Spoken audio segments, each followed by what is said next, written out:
Madame, Monsieur, bonsoir et ravi de vous retrouver pour cette grande session d'information. Bienvenue sur Gabon 24. Et tout de suite, les titres. Le Gabon s'apprête à accompagner à sa dernière demeure Guy Mbina, grand footballeur et homme d'affaires, décédé le 26 octobre dernier des suites d'un accident vasculaire cérébral. L'illustre sportif sera inhumé ce lundi 6 novembre en coltan à une trentaine de kilomètres de Libreville. Vous verrez en Allemagne, moins de 24 heures avant l'ouverture de la 23e conférence de l'ONU sur les changements climatiques, quelques centaines de manifestants descendent dans les rues pour dénoncer l'impact du charbon sur le climat dans une mine proche de Bonn. Voilà pour le fil conducteur de cette grande session. Madame, Monsieur, voici votre journal. Et nous commençons par la page Gabon, tout d'abord avec cette note nécrologique telle qu'annoncée à l'entame.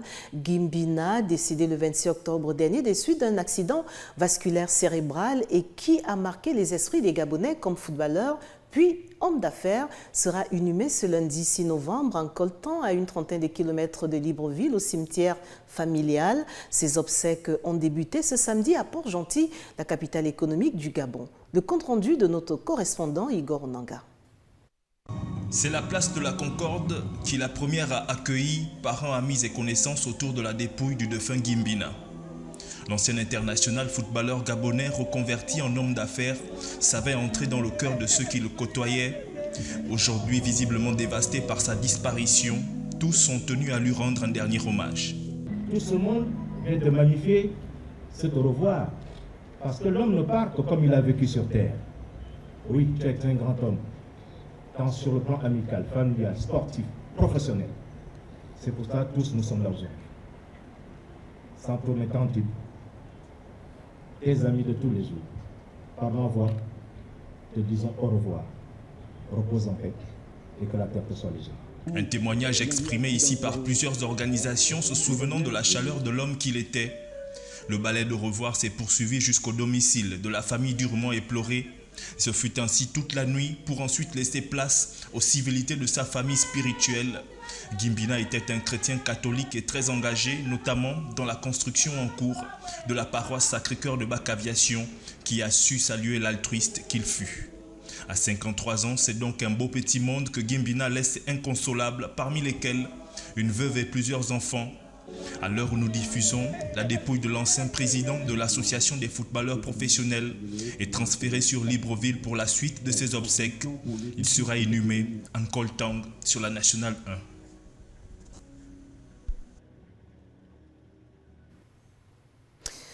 La communauté internationale chrétienne a célébré ce 5 novembre les 500 ans de la réforme de l'Église protestante, cette division qui intervenait en l'an 1517 lorsque Martin Luther affichait ses 95 thèses sur l'Église de Wittenberg, considérée comme le déclencheur de la réforme de l'Église protestante. Au Gabon, ce jour de culte a été l'instant du souvenir également.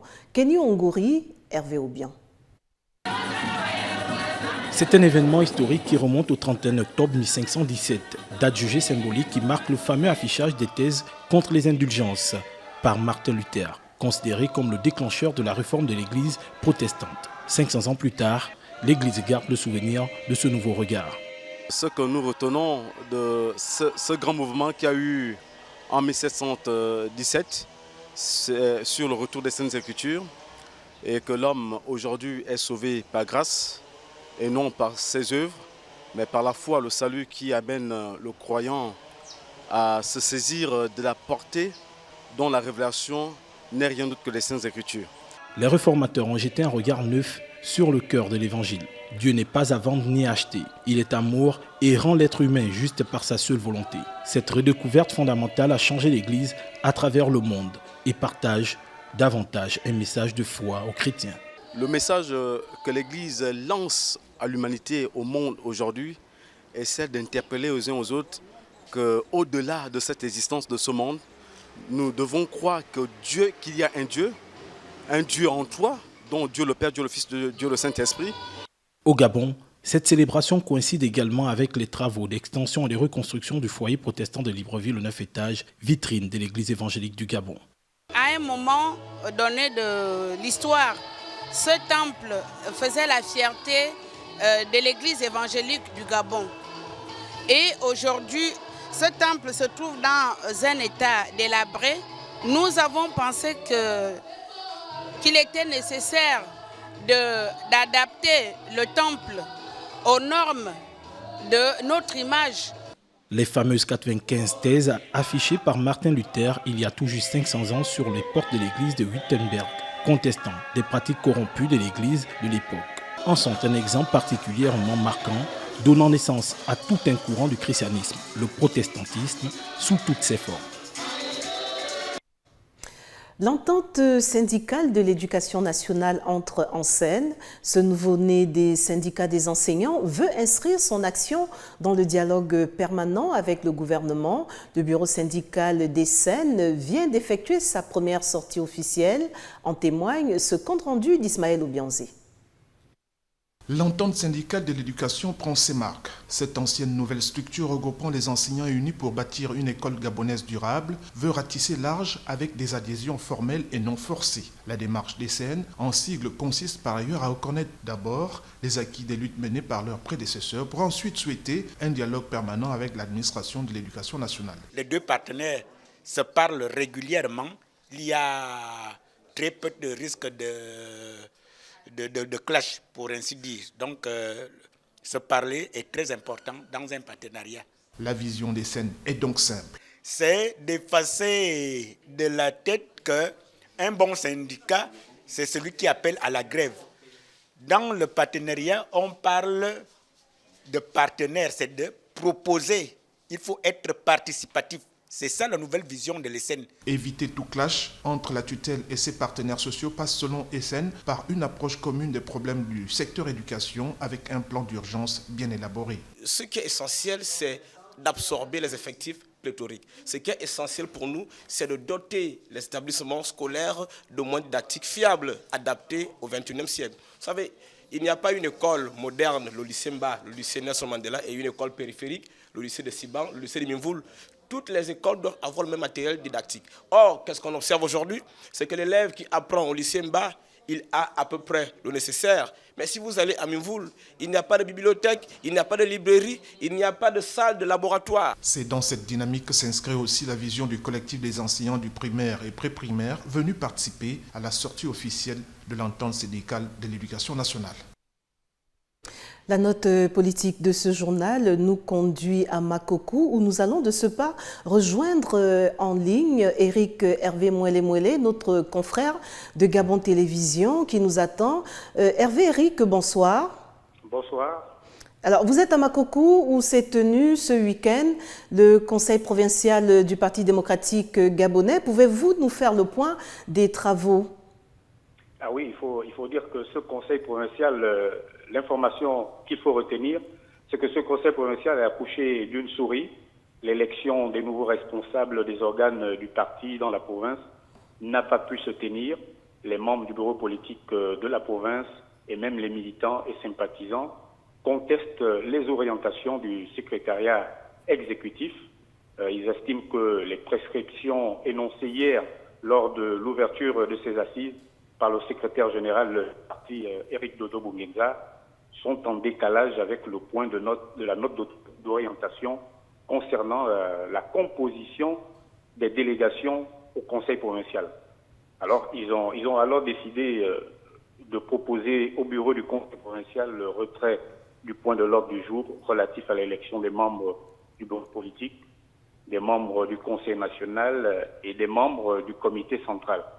Également de s'en remettre aux instances supérieures pour l'organisation de l'élection des 10 membres dans des conditions satisfaisantes. Ils ont également décidé de s'abstenir, le cas échéant, de porter candidat aux élections organisées par le bureau du Conseil dans les conditions actuelles. Alors, autrement dit, ce conseil provincial, on l'a compris, a accouché d'une souris. Et quelles sont les causes exactes? Parce que, visiblement, on s'oriente vers un report, là, Eric Hervé.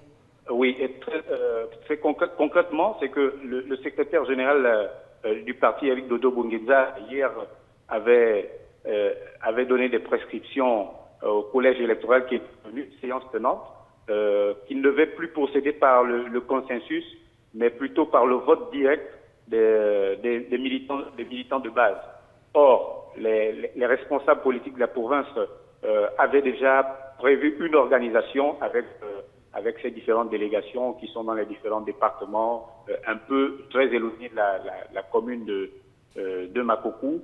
Et donc, il y avait l'incapacité pour ceux-là de faire parvenir toutes les délégations à Makokou pour prendre part à ce vote. Donc, c'est une situation que les responsables politiques ont dénoncée, ont fustigée, d'où le résultat que nous avons connu aujourd'hui.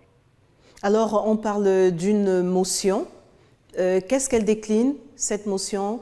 Oui, la motion décline les points que je vous avais énoncés tout à l'heure, qu'ils avaient décidé de proposer au bureau du conseil provincial le retrait du point de l'ordre du jour relatif à l'élection des membres du bureau politique, des membres du conseil national et des membres du comité central, et de s'en remettre aussi aux instances supérieures pour l'organisation de l'élection des 10 membres dans des conditions satisfaisantes.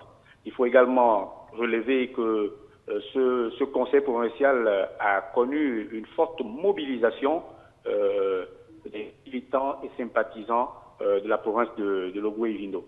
Et donc, c'est sur une note pas très satisfaisante pour le bureau provincial, qui a dû d'ailleurs prendre acte de la motion des membres du bureau politique de la province et s'est retiré sous l'ovation des militants et sympathisants du Parti démocratique gabonais de la province en satisfaction.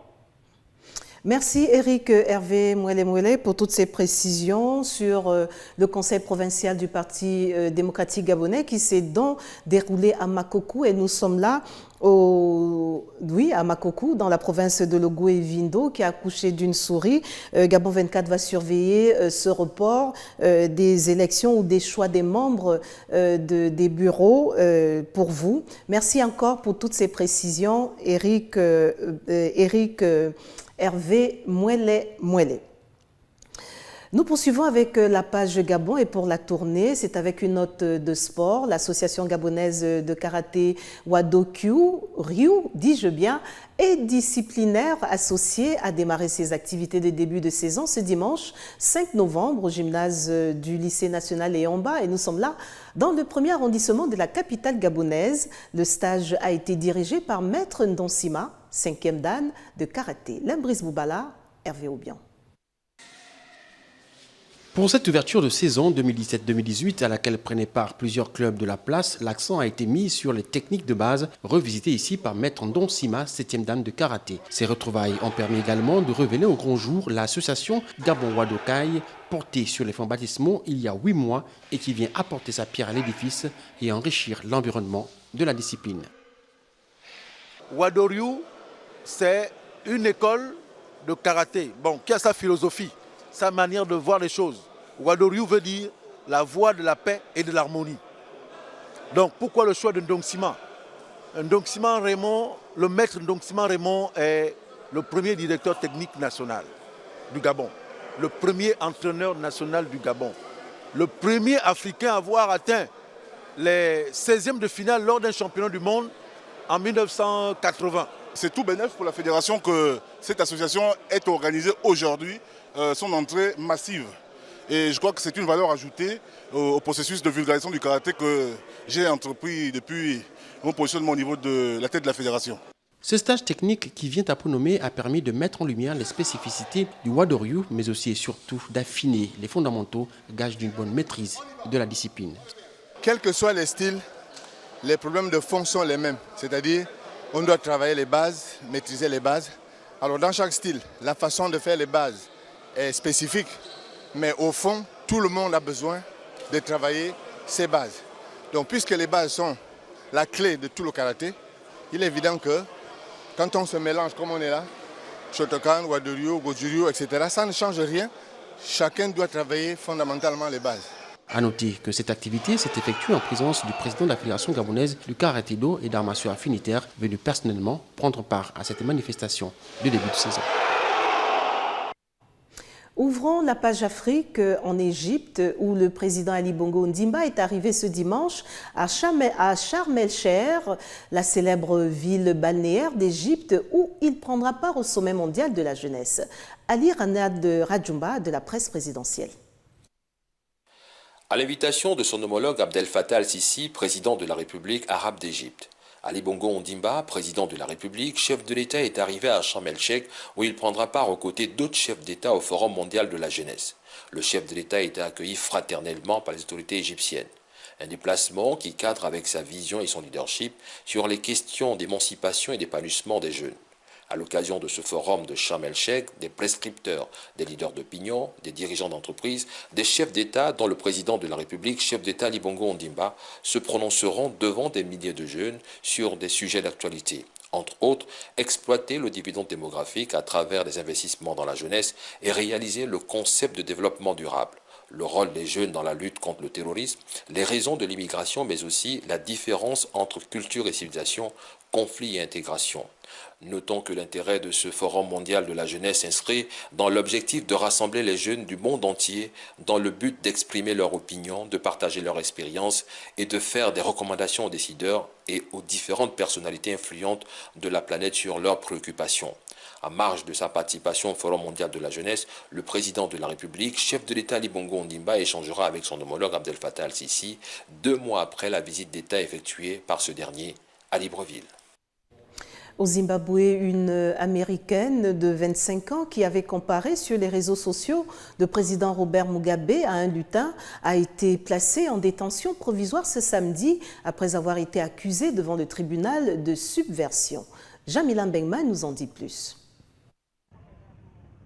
Selon le procureur Martha Odevan, avait publié le 11 octobre dernier un message sur Twitter sous le nom @matigeri qui indiquait « Nous sommes dirigés par un homme égoïste et malade ». Le tweet était illustré par une photo montrant Mugabe avec un cathéter. C'est l'un des faits reprochés à cette Américaine de 25 ans qui avait apparemment comparé sur le réseau social le président zimbabwéen Robert Mugabe à un lutin. Elle fait face à 2 chefs d'accusation, le premier étant d'avoir voulu saper l'autorité ou insulter le président, et le second d'avoir tenté de renverser le gouvernement par les moyens constitutionnels. Les 2 accusations sont niées par notre client. Elle est aussi accusée de subversion, de tentative de renversement du gouvernement et insulte au président Mugabe. La demande de mise en liberté sous caution sera déposée devant la Haute Cour et nous déposerons cette demande lundi. Nous espérons que la première date sera le mercredi, puis nous verrons à partir de là si l'État est prêt à répondre à notre demande de libération sous caution, ce que nous sommes incapables de dire pour le moment. Cette Américaine, travaillant pour la télévision privée Magamba TV, avait été interpellée vendredi à l'aube à son domicile de Harare et placée en garde à vue au commissariat central de la capitale, selon l'Association des avocats du Zimbabwe pour les droits de l'homme.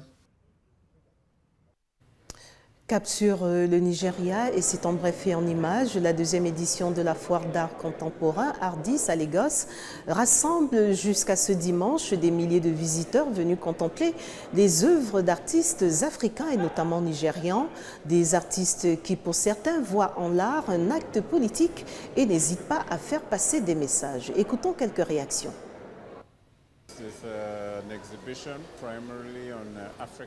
C'est une exposition principalement consacrée à l'art africain, que j'aime beaucoup et qui selon moi a finalement trouvé sa place dans le monde d'art diversifié. L'exposition se trouve à Lagos, l'exposition est proche de chez moi et cela me donne une opportunité unique, faire l'expérience des arts africains.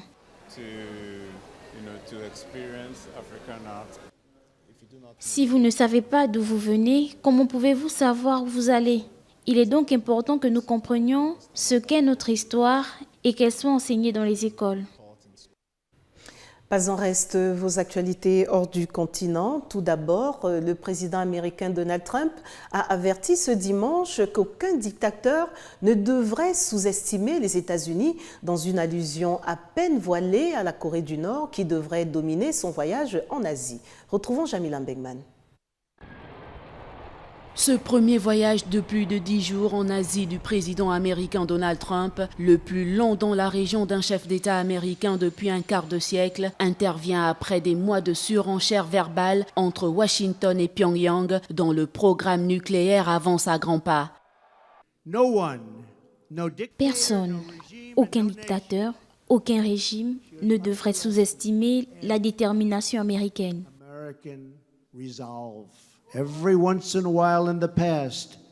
Chaque fois qu'ils nous ont sous-estimés, ce n'est pas agréable pour eux, n'est-ce pas? Nous ne céderons jamais, nous ne vacillerons jamais et nous ne faiblirons jamais pour défendre notre peuple, notre liberté et notre grand drapeau américain.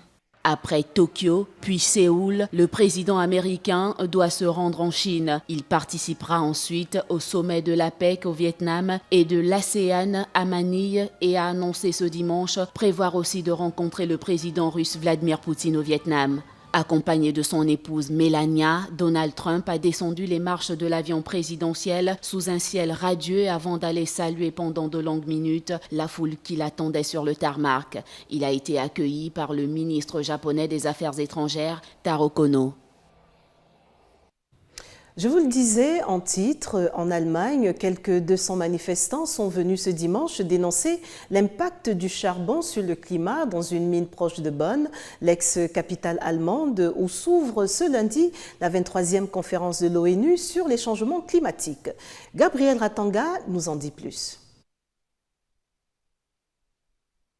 Après une longue marche à travers No Man's Land, les protestataires vêtus d'une combinaison blanche se sont postés au bord du gigantesque cratère formé par la mine de lignite à ciel ouvert de Hanbach. Sous les yeux des policiers postés notamment autour d'une excavatrice de plus de 200 mètres de long, ils ont déployé leur pancarte « Bienvenue à COP23 » et brûlons les frontières, pas le climat.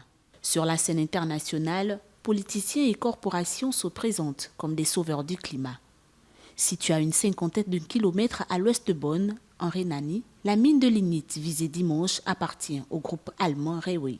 Selon l'Agence internationale de l'énergie, le charbon rejette 45% des émissions mondiales du CO2 liées au secteur énergétique, auquel s'ajoutent autres gaz à effet de serre. Après avoir atteint 4% par an entre 2000 et 2013, la croissance de la demande mondiale devrait seulement ralentir sur la période 2015-2021. Selon l'Organisation des Nations Unies, 80 à 90% des réserves de charbon devront rester sous terre si le monde veut tenir son objectif fixé par l'accord de Paris, de rester sur 2 degrés Celsius de réchauffement. Au Brésil, 2 ans après la pire tragédie environnementale de l'histoire du Brésil, pas une brique n'a encore été posée sur les terrains où doivent être reconstruits les villages dévastés par la gigantesque coulée de boue qui avait fait 19 morts et plus de 600 habitants sans domicile. Jamila Begman. De Bento Rodrigues, la première localité brésilienne frappée par les 40 millions de mètres cubes de déchets miniers provenant du barrage qui venait de se rompre, il ne reste que le souvenir, résume Antonio Quintao, propriétaire de 2 maisons totalement détruites par la gigantesque coulée de boue qui avait fait 19 morts et plus de 600 habitants sans domicile. Des centaines de kilomètres carrés avaient été submergés par le tsunami de boue qui avait traversé 2 États brésiliens et s'était répandu sur 600 kilomètres jusqu'à l'océan Atlantique à travers le lit du fleuve Rio Doce, l'un des plus importants du Brésil, avec des conséquences désastreuses pour la vie quotidienne de milliers d'habitants, l'environnement et l'économie locale, selon l'Institut brésilien pour l'environnement. En août dernier, un juge brésilien a suspendu pour vice de procédure les poursuites contre 22 personnes inculpées pour homicide dans cette affaire datant de novembre 2015. Une note sport pour la fin et c'est au Maroc où des coups de sifflet ou le coup de sifflet final, cris de joie et coups de klaxon ont retenti à travers les principales artères de Casablanca. Après 25 ans d'attente, le Wydad est à nouveau sur le toit de l'Afrique et c'est tout Casablanca qui laisse éclater sa joie. C'est un moment extraordinaire. incroyable, phénoménal. Triomphe Hassan, un jeune étudiant de Casablanca, quelques minutes après la victoire de Wydad 1-0 face aux Égyptiens d'Al-Ahly en finale retour de la Ligue des champions d'Afrique et soulève son premier trophée continental depuis 1992. Le Wydad ne représente pas elle-même, mais tout le Maroc. Vive le Wydad. Tout le monde est Wydad. Après 25 ans d'attente, le champion du Maroc, le Wydad, est à nouveau sur le toit de l'Afrique et c'est tout Casablanca qui laisse éclater sa joie. Des milliers de Casablancais ont aussitôt investi la place des Nations Unies dans Casa en rouge et blanche aux couleurs de leur club. Je remercie les supporters qui ont bien joué leur rôle depuis le début de la saison, comme je remercie tous les composantes de l'équipe de Wydad, la direction, le staff technique et les joueurs, l'entraîneur aussi. Ce n'est que le début. Derrière l'équipe, c'est tout le Maroc qui espérait le trophée qui lui échappait depuis 1999 et le sacre du Raja Casablanca, le grand rival du Wydad. Le rappel des titres à présent. Le Gabon s'apprête à accompagner à sa dernière demeure Gimbina, grand footballeur et homme d'affaires, décédé le 26 octobre dernier des suites d'un accident vasculaire cérébral. L'illustre sportif sera inhumé ce lundi 6 novembre en Coltan, à une trentaine de kilomètres de Libreville. Nous étions en Allemagne où moins de 24 heures avant l'ouverture de la 23e conférence de l'ONU sur les changements climatiques, quelques centaines de manifestants sont descendus dans les rues pour dénoncer l'impact du charbon sur le climat dans une mine proche de Bonn. Voilà, Madame, Monsieur, pour l'essentiel de cette grande session d'information. Au nom de toute l'équipe, merci de nous rester fidèles. À 22h, Ernil Kozas-Kambila vous attend pour un autre regard sur l'actualité. J'aurai plaisir à vous retrouver ce lundi dès 18h. D'ici là, l'information continue sur Gabon 24 et surtout n'oubliez pas que quoi qu'il arrive, entre-temps, gardez le sourire. Au revoir.